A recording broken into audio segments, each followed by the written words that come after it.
Replacement problem. देखिए, हर चीज़ की क्या होती है, कुछ ना कुछ लाइफ होती है और उस लाइफ के बाद, उस पर्टिकुलर टाइम पीरियड के बाद उसको जो है रिप्लेस कर दिया जाता है किसी दूसरे आइटम से, किसी दूसरे इक्विपमेंट से। आप सभी के पास कार या फिर बाइक तो जरूर होगी, तो वहाँ पे आप देखते होंगे कि आप क्या करते हो कि कुछ टाइम पीरियड बाद जो है, कुछ साल बाद जो है, आप अपनी गाड़ी के टायर को बदलवा लेते हो। आप क्या करते हो कि जो पुराना टायर होता है उसको चेंज करके नया टायर लगवा लेते हो। क्यों? क्योंकि या तो आपका टायर बार बार पंक्चर हो रहा होता है, जिससे कि मेंटेनेंस कॉस्ट ज़्यादा आती है, तो आप इससे बेटर समझते हैं कि आप नया टायर लगवा लेंगे तो उससे मेंटेनेंस कॉस्ट कम हो जाएगी। या फिर टायर की जो लाइफ होती है वो जो है ग्रेजुअली डिक्रीज हो चुकी है, यानी कि जो टायर की क्वालिटी होती है, गाड़ी इतनी चल चुकी है कि टायर की क्वालिटी कमज़ोर हो चुकी है, वो टायर कभी भी गाड़ी चलते चलते फट सकता है, फिर पंक्चर हो सकता है। तो इस रिस्क से बचने के लिए आप क्या कहते हो, गाड़ी की टायर को बदलवा लेते हो एक पर्टिकुलर टाइम पीरियड पे। हो सकता है कि 2 साल बाद आपने गाड़ी की टायर बदलवा ली, या फिर ये हो सकता है कि 20 जगह गाड़ी चली, आपने अपनी गाड़ी की टायर बदलवा लिया, जिससे कि आप जो है सेफ रह सके, कोई रिस्क ना हो गाड़ी की टायर पंक्चर होने का या फिर गाड़ी की टायर फटने का।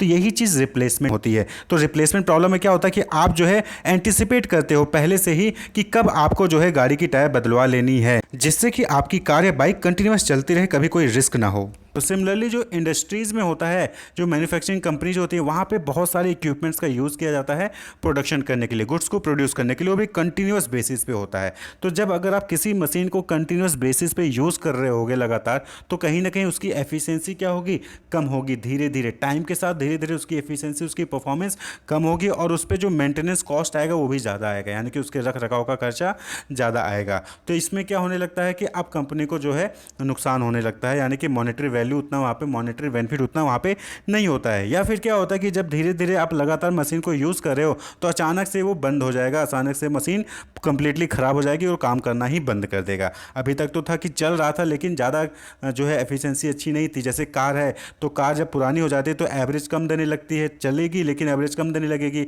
वहीं पे होता है कि कुछ सालों बाद अचानक से बंद पड़ेगी गाड़ी, अब जो है स्टार्ट ही नहीं हो रही है। तो सिमिलरली इक्विपमेंट्स और मशीनरी में भी यही होता है कि धीरे धीरे टाइम के साथ उसकी एफिशिएंसी कम हो जाती है, या फिर कभी कभी होता है कि बंद पड़ जाता है और आप जो है मशीन को दोबारा चला नहीं सकते हो। तो अब इस केस में अगर मशीन की एफिशिएंसी कम हो गई या फिर मशीन जो है ख़राब पड़ गया, तो जो इंडस्ट्री का, जो मैन्युफैक्चरिंग कंपनी का प्रोडक्शन प्रोसेस है वो रुक जाता है। अब रुक जाता है तो जो ऑर्डर होंगे वो सब डिले हो जाएंगे, प्रोडक्शन जो है रुक जाएगा, तो कहीं ना कहीं कंपनी को क्या होता है, लॉस हो जाता है। तो इन सब से बचने के लिए कंपनी क्या करती है, रिप्लेसमेंट करती है। रिप्लेसमेंट प्रॉब्लम में कंपनीज यही डिसाइड करती है, यही फाइंड आउट करती है रिप्लेसमेंट प्रॉब्लम का यूज़ करके, रिप्लेसमेंट थ्योरी का यूज़ करके, कि कब उनको जो है अपने मशीनरी को, अपने इक्विपमेंट को रिप्लेस कर देना चाहिए, जिससे कि उनका मेंटेनेंस कॉस्ट कम लगे, या फिर जो अचानक से सडन ब्रेकडाउन हो जाता है जिसकी वजह से उनका प्रोडक्शन प्रोसेस रुक जाता है, वो ना हो। तो वही चीज़ रिप्लेसमेंट प्रॉब्लम में जो है वो कैलकुलेट करते हैं। तो रिप्लेसमेंट क्या हो गया, रिप्लेसमेंट मीन्स द एक्शन और प्रोसेस ऑफ रिप्लेसिंग समवन और समथिंग, यानी कि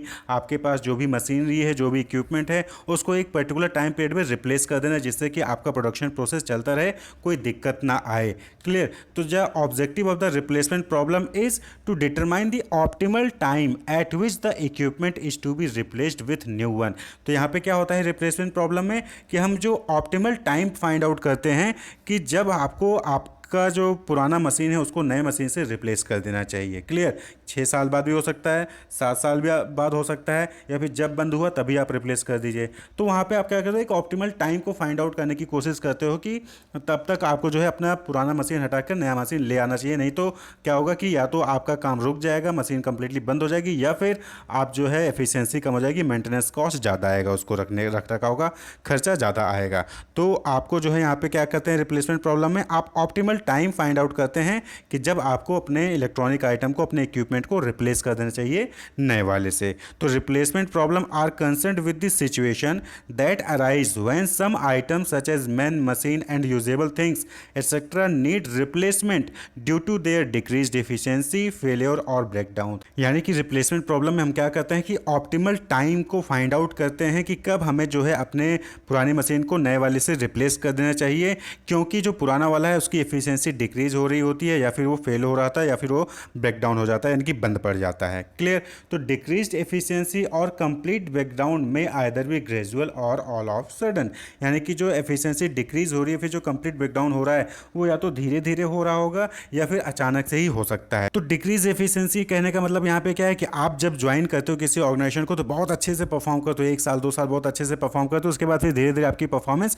कम होने लगती है। इसी तरीके से कंप्लीट ब्रेकडाउन, यानी कि हो सकता है है कि आज आप लेके आए, कल बंद हो गया, मशीन काम करना बंद कर देता है, या फिर हो सकता है कि कई सालों बाद जो है जाके बंद पड़ता है। तो रिप्लेसमेंट प्रॉब्लम में मेन फोकस इसी पे होता है कि ये जो एफिशिएंसी घट जा रही है या फिर कंप्लीट ब्रेकडाउन हो जा रहा है, उससे बचने के लिए हम जो है क्या करते हैं, रिप्लेसमेंट करते हैं। और उसके लिए हम एक optimal time period find out करने की कोशिश करते हैं कि कब हमें जो है रिप्लेसमेंट कर देना चाहिए जिससे कि हमें दिक्कत ना हो। क्लियर। तो रिप्लेसमेंट सिचुएशन की बात करें तो यहाँ पे तीन इंपॉर्टेंट सिचुएशन है जब हम रिप्लेसमेंट करते हैं। तो पहला, decrease in efficiency with age due to constant use like vehicles machine. तो जो भी मशीन्स होती है, जो भी व्हीकल्स होते हैं, जब आप उसको लगातार यूज़ कर रहे होते हैं ना, तो उसकी एफिशिएंसी क्या होती है, धीरे धीरे डिक्रीज होने लगती है।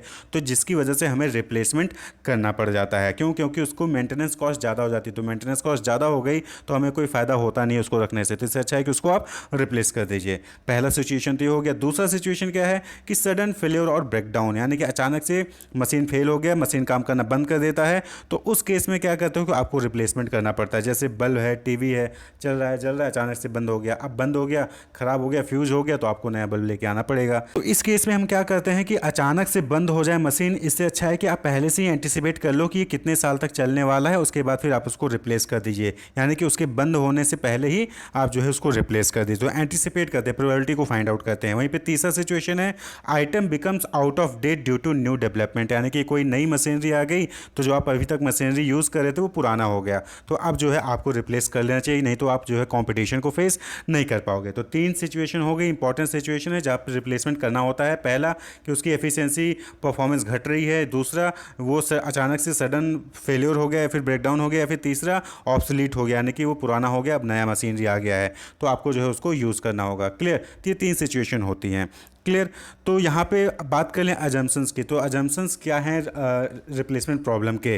तो सबसे पहला अजम्पशन है कि the quality of output remain constant, यानी कि यहाँ पे जो क्वालिटी प्रोड्यूस हो रही है वो जो है कांस्टेंट है, उसमें कोई भी जो है बदलाव नहीं हो रहा है, कोई चेंजेस नहीं आ रहे हैं। Replacement and maintenance cost remain constant, यानी कि जो रिप्लेसमेंट या फिर मेंटेनेंस कॉस्ट है वो हमेशा कांस्टेंट रहता है।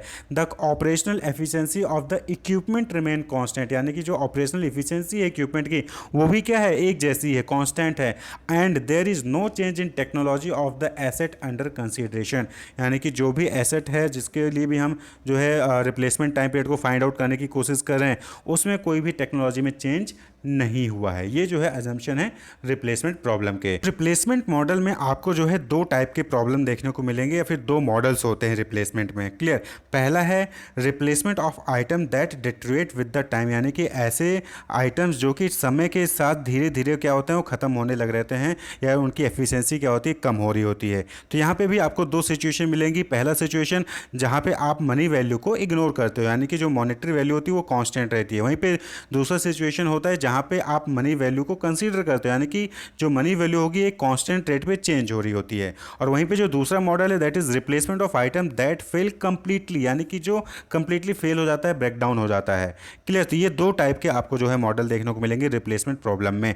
अब जो दूसरा है replacement of item that fell completely, इसमें भी दो टाइप का है। पहला कि एक इंडिविजुअल रिप्लेसमेंट पॉलिसी होती है और दूसरा है ग्रुप रिप्लेसमेंट पॉलिसी। तो इंडिविजुअल रिप्लेसमेंट पॉलिसी कहने का मतलब यहाँ पे ये है कि जैसे ही कोई प्रोडक्ट खराब होता है, जैसे ही कोई इक्विपमेंट खराब होगा, उसको इमीडिएटली आप क्या करते हो, रिप्लेस कर देते हो।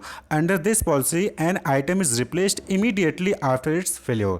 क्लियर। जैसे ही फेल होगा तुरंत आप उसको रिप्लेस कर दोगे। घर का बल्ब है, आपको आपके 4-5 बल्ब लगे हुए हैं, कोई एक बल्ब फ्यूज हो गया, आपने उसको तुरंत रिप्लेस कर दिया उस खाली एक बल्ब को, तो that is individual replacement policy. वहीं पे दूसरा है group replacement policy. Group replacement policy में क्या होता है कि आपके घर में 4 बल्ब लगे हैं, तो चारों को आप क्या करोगे, एक पर्टिकुलर टाइम पीरियड फिक्स कर लोगे कि 2 साल बाद हम चारों बल्ब को बदलवा देंगे। क्लियर। तो that is group replacement policy. Individual में क्या हुआ कि 4 बल्ब लगे हैं, एक बल्ब फ्यूज हुआ, तो आपने खाली उसी को रिप्लेस किया। ग्रुप में क्या होगा कि 2 साल बाद हम चारों को रिप्लेस कर देंगे, चाहे वो खराब हुआ हो चाहे खराब ना हुआ। तो that is group replacement policy. Clear. Under this policy we take decision as to when all the item must be replaced irrespective of the fact that item have failed और हैव नॉट फेल्ड, यानी कि यहाँ पे ये नहीं देखा जाता है कि सामान खराब हो गया कि नहीं खराब हुआ है, आपको 2 साल बाद उसको बदलवाना है तो बदलवाना है। Clear, with a provision that if any item fails before the optimal time it may be individually replaced. यानी कि आपने क्या किया कि आपने ये तय कर लिया कि 2 साल बाद चारों बल्ब को जो है आपको रिप्लेस करना है, लेकिन 2 साल से पहले ही साल में जो है एक बल्ब फ्यूज हो जाता है, तो आप क्या करोगे, सिर्फ उस एक बल्ब को जो है रिप्लेस करोगे। उसके बाद फिर जैसे ही 2 साल होगा सभी बल्ब को दोबारा से रिप्लेस कर दोगे। क्लियर, तो that is group replacement policy. तो यहाँ पे 2 मॉडल होते हैं रिप्लेसमेंट में, पहला कि टाइम के साथ डिटरेट हो रहा है तो उस केस में, और दूसरा मॉडल है कंप्लीटली फेल्योर के केस में। कंप्लीटली फेल्योर के केस में इंडिविजुअल रिप्लेसमेंट पॉलिसी और ग्रुप रिप्लेसमेंट पॉलिसी है। क्लियर, तो ये रिप्लेसमेंट मॉडल्स हैं रिप्लेसमेंट